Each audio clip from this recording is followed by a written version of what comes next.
వృశ్చిక రాశి వారికి ఆదాయం 14, వ్యయం 14, గౌరవం 3, అగౌరవం 1. ఈ వృశ్చిక రాశి వారికి సంవత్సరం మిశ్రమ ఫలితాలు గోచరిస్తున్నాయి. ఆర్థికంగా ఎదుటివారికి సహాయం చేయటం కూడా సమస్యలకు కారణమవుతుంది. మనోహరమైన సుందర ప్రదేశాలను సందర్శించాలనుకున్న మీ కోరిక నెరవేరుతుంది. పనికిమాలిన వారిని గొప్పగా నమ్మటం మీకు ఇబ్బందిగా మారుతుంది. దొంగ స్వామించడం వల్ల నష్టపోతారు.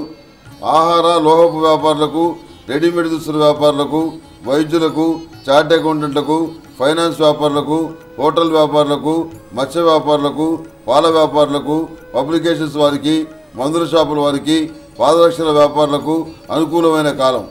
ఆయుర్వేద వైద్యానికి మార్గదశ. ఆయుర్వేద వైద్యుల పరిస్థితి బాగుంటుంది. హోమియోపతి వైద్యులకు కాలం అనుకూలంగా ఉంది. చిన్న విషయానికి ఆటుపోటు ఎదురైన చివరికి విజయవంతమైన ఫలితాలు సాధిస్తారు. మీ విజయాన్ని, సామర్థ్యాన్ని చూసి మనస్ఫూర్తిగా సంతోషించేవారు తక్కువ. మీరు సాధించిన ఉన్నత స్థితి చూసి సంతోషించే ఒకే ఒక్క ఆత్మీయుడు శాశ్వతంగా దూరం కావటం, లేకపోవటం మీ మనోవేదనకు తీవ్రమైనటువంటి కారణమవుతుంది. భగవంతుని సంకల్పాన్ని మానవుడు ఎన్నటికీ ప్రశ్నించలేడు, ఎదుర్కోలేడనే వైరాగ్యం కలుగుతుంది. భగవత్ సంకల్పాన్ని ఎదుర్కోలేడనే వైరాగ్యం కలుగుతుంది. ద్విచక్ర వాహనం కొనవద్దు, నడపవద్దు. రాజకీయ జీవితం బాగుంటుంది. ఎగుమతి, దిగుమతి వ్యాపారాలు బాగుంటాయి. నూతన వ్యాపార ఒప్పందాలు కుదుర్చుకుంటారు. రాజకీయ పరివిలు కలిసి వస్తాయి. నూతన బాధ్యతలు కొన్ని మీపై పడతాయి.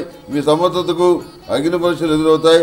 సమస్యలను చూసి పారిపోవడానికి, వదిలించుకోవడానికి మీకు స్వేచ్ఛ ఉండదు. భీష్ముడిలాగా అస్త్రసన్యాసం చేసే అవకాశం ఉండదు. సమస్యలను ఎదురుటి పోరాడవలసిందే. సమాజంలో ప్రతిష్టలు పెంచే ఒకనొక ముఖ్యమైన బాధ్యత ఉద్యోగం లభిస్తుంది. సంసార జీవితంలో ఒడిదుడుకులు ఇబ్బంది పడతాయి. ఎంత చెప్పినా వినని మూర్ఖులను బాగు చేసే ప్రయత్నాలు చేసి విసిగిపోతారు. బలీయమైన విధివ్రాతను మార్చలేమని చెప్పని గ్రహిస్తారు. సువర్ణాభరణాలు, గృహం ఏర్పరచుకోగలుగుతారు. గతంలో బ్యాంకు నుండి తీసుకున్న రుణాలు చాలా వరకు తీర్చివేస్తారు.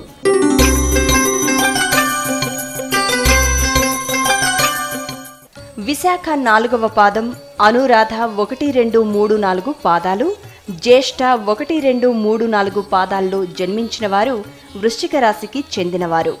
శ్రీ మన్మథనామ సంవత్సరంలో వీరికి ఆదాయం 14, వ్యయం 14, రాజపూజ్యం 3, అవమానం 1. వృశ్చిక రాశి వారికి చైత్రమాసంలో గ్రహస్థితి అనుకూలంగా ఉంటుంది. కార్యలాభం సిద్ధిస్తుంది. ఆదాయం బాగున్నా ఖర్చులు నియంత్రించుకోలేకపోతారు. ఈ మాసంలో ప్రతి శనివారం నవగ్రహ ప్రదక్షిణ చేయండి, శుభం కలుగుతుంది. వైశాఖ మాసంలో ప్రతికూలతలు పెరిగే అవకాశం ఉంది. ప్రయాణాల్లో ఇబ్బందులకు లోను కావచ్చు. మాసాంతంలో అనారోగ్య భావనలు ఉంటాయి. ఈ మాసంలో ఈశ్వరారాధన చేయండి, అడ్డంకులు తొలగుతాయి. జ్యేష్ఠ మాసంలో గ్రహబలం అంతంత మాత్రంగా ఉంటుంది. అనవసరమైన వ్యక్తులను నమ్మి మోసపోకండి. ఆదాయానికి తగిన విధంగా ఖర్చులు ఉండేటట్లు చూసుకోండి. ఈ మాసంలో అమ్మవారిని ఆరాధించండి. లలితా సహస్ర నామావళి పఠించండి. అధిక ఆషాఢ మాసంలోనూ గ్రహస్థితిలో మార్పు లేదు. దూర ప్రయాణాలు, ప్రయాసతో కూడిన పనులను వాయిదా వేసుకోండి. నా అనుకున్న వారి నుంచి కూడా వ్యతిరేకత ఏర్పడుతుంది. ఈ మాసంలో రాహువుకు మినుములు దానమివ్వండి. నిజ ఆషాఢ మాసంలోనూ గ్రహస్థితి మిశ్రమంగా ఉంటుంది.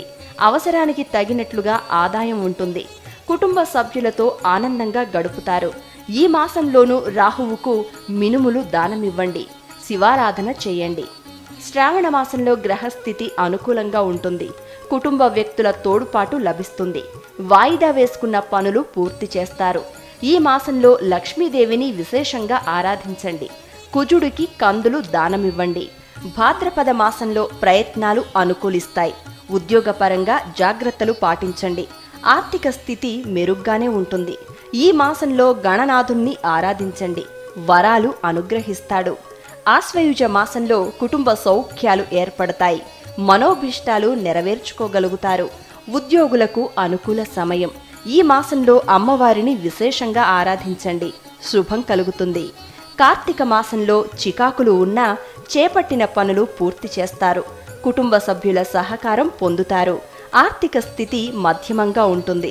ఈ మాసంలో శివార్చనలు విశేషంగా చేయండి.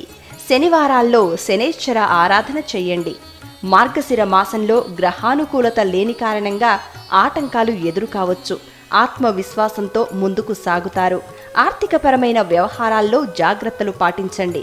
వృత్తి, వ్యాపార ఉద్యోగస్తులకు సామాన్య ఫలితాలు ఉంటాయి. ఈ మాసంలో కుజ, శని గ్రహాధిపతులను ఆరాధించండి.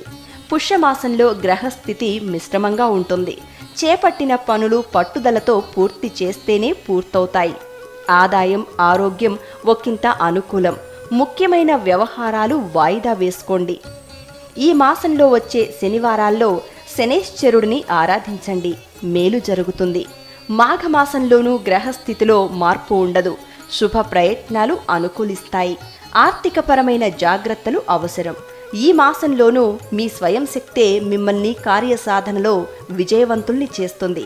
ఈ మాసంలోనూ శనేశ్వర ఆరాధన వీలైతే ప్రతిరోజు మీ ఇంట్లోనే భగవంతుడికి నువ్వుల నూనెతో దీపారాధన చేయండి. పాల్గొన మాసంలోనూ గ్రహస్థితి అనుకూలం కాదు. ఇంటా బయట ఆందోళన, మానసిక ఒత్తిడి అధికంగా ఉంటుంది. ఆరోగ్య విషయంలో జాగ్రత్త వహించండి. ఈ మాసంలో గోవులకు పూజ, నవగ్రహ ప్రదక్షిణలు, శనేశ్వర ఆరాధన మరవకండి. వృశ్చిక రాశివారు ఆచరించాల్సిన పరిహార క్రియలు: శనేశ్వరుడికి తైలాభిషేకం, ఆరాధన చేయండి. శివాలయాల్లో విరివిగా రుద్రాభిషేకం చేయించండి. నమక చమక పారాయణలు చేయించండి. సుందరాకాండను పారాయణ చేయండి. ఆపదుద్ధారక స్తోత్రం చదువుతూ ఉండండి.